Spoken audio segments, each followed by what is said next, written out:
నమస్తే, welcome to power 9 media. నేను బ్రహ్మనాయుడు.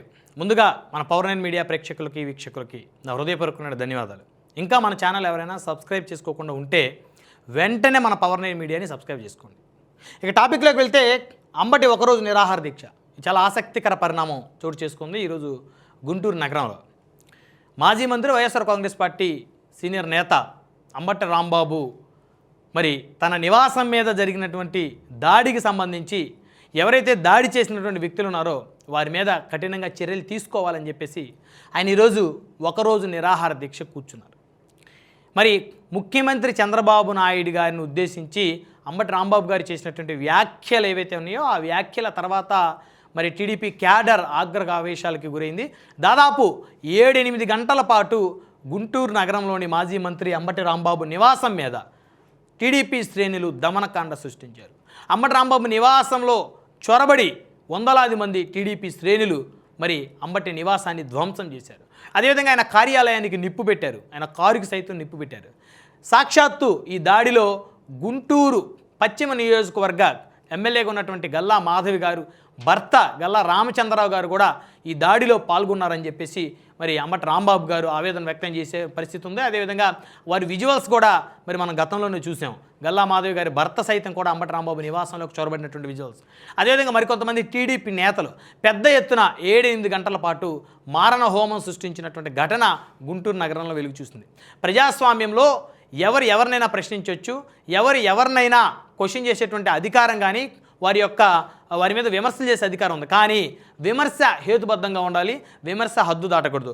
కానీ ఆ రోజు మాత్రం అంబటి రాంబాబు తన విమర్శలు అయితే హద్దు దాటాయనే ఖచ్చితంగా చెప్పాలి. ఆ తర్వాత స్పెర్ ఆఫ్ మూమెంట్లో నేను మాట్లాడాను, నా వ్యాఖ్యలు వెనక్కి తీసుకున్నానని చెప్పేసి అంబటి తన వ్యాఖ్యలు కూడా వెనక్కి తీసుకున్నటువంటి నేపథ్యం చూసాం. అయితే ఏమాత్రం శాంతించినటువంటి టీడీపీ శ్రేణులు అంబటి నివాసం మీద దమనకాండ సృష్టించినటువంటి పరిస్థితి. అయితే ఉమ్మడి గుంటూరు జిల్లాలోని టీడీపీ పెద్దల కనుసన్నల్లోనే అంబటి ఇంటి మీద దాడి జరిగిందని ఆయన పదే ఆరోపించినటువంటి పరిస్థితి. ఈ దాడి వెనక తెలుగుదేశం పార్టీకి చెందినటువంటి కీలకమైనటువంటి నేతలు, అదేవిధంగా ఎమ్మెల్యేలు, అదేవిధంగా పెమ్మసాని చంద్రశేఖర్ గారు కేంద్ర మంత్రి, గుంటూరు ఎంపీ, వారి కనుసన్నల్లో మరి తన నివాసం మీద దాడి జరిగిందని పదే అంబటి రాంబాబు ఆవేదన వ్యక్తం చేస్తున్న పరిస్థితి ఉంది. అయితే తనని మరి రాజమండ్రి రిమాండ్లో కూడా ఉంచినటువంటి పరిస్థితి ఉంది. ఆ తర్వాత బెయిల్ మీద అంబటి విడుదలయ్యారు. సో బెయిల్ మీద అంబటి విడుదలైన దగ్గర నుంచి కూడా తన మీద దాడి జరిగినటువంటి నేపథ్యం, తన ఇంటి మీద దాడి జరిగిన నేపథ్యం గురించి పదే పబ్లిక్ ఆయన వివరిస్తూ వస్తున్న పరిస్థితి ఉంది. అయితే తన మీద దాడి చేసిన వారిని కేవలం స్టేషన్కి తీసుకెళ్లి స్టేషన్ బెయిల్ ఇచ్చి పంపించారని చెప్పేసి అంబటి ఆవేదన వ్యక్తం చేస్తున్నారు. అయితే ఇక్కడ అంబటి రాంబాబు గారు చేసినటువంటి వ్యాఖ్యలు తీవ్రంగా అభ్యంతరకరం, తప్పు. మనం గతంలో కూడా ఖండించాం. ఆ వ్యాఖ్యలకు సంబంధించి చట్ట ప్రకారం అంబటి రాంబాబు గారి మీద ఖచ్చితంగా చర్యలు తీసుకోవాల్సిన అవసరం ఉంది.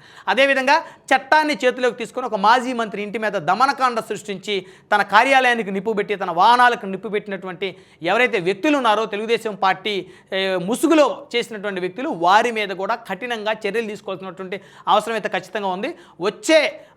అంటే రాబోయేటువంటి ఎన్నికల్లో ఈ ఇంపాక్ట్ ఎంతో కొంత పడుతుందని చెప్పేసి అంబటి రాంబాబు ఒక లెక్కతో ఉన్నట్టయితే స్పష్టంగా అర్థమవుతుంది. కానీ ప్రస్తుతం ఉన్నటువంటి పరిస్థితుల నేపథ్యంలో కూటమి పార్టీలు కూడా బలంగా ఉన్న పరిస్థితి ఉంది. అయితే వైఎస్ఆర్సీపీ మరి అంబటి మీద జరిగినటువంటి దాడికి సంబంధించి ఆ పార్టీలో చాలామంది ప్రముఖులు మరి రెస్పాండ్ అయ్యారు. సాక్షాత్తు జగన్మోహన్ రెడ్డి గారు కూడా మరి అంబటి రాంబాబు నివాసాన్ని కూడా సందర్శించినటువంటి పరిస్థితి ఉంది. అయినప్పటికీ కూడా మరి మైలేజ్ని మరి తమ వైపు తిప్పుకోవడంలో వైఎస్ఆర్ కాంగ్రెస్ పార్టీ విఫలం చెందిందనైతే చెప్పాలి.